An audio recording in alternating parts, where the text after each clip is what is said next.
Міне алдыңғы видеоны көрсеткенімдей контакттың группаны қалай жылдам ашуға болатын көрсетем. Біз енді мынаған ұқсаған арнайы инструмент болды. Тетікке мына жерде тесік бар.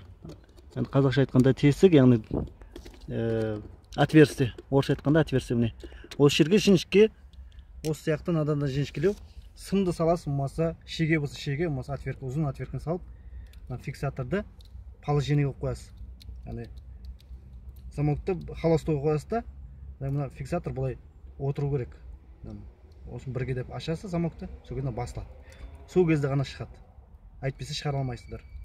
Енді жанасын дәл солай қылып саламыз. Яғни міне. Міне. Положение тұр. Міне бірге қоямыз. Яғни бірінші замок ашылды. До конца ашпаймыз, бірінші положение міне. Міне. Басында қараңыз. Міне. Бірінші положениеде жерге қарай, ішке қарай кіреді. Сол кезде салуға болады. Алдын ала біз майлап аламыз. Осылай ағайындар осылай саламыз. Сау болыңыздар, каналға жазыламыз, лайк басамыз.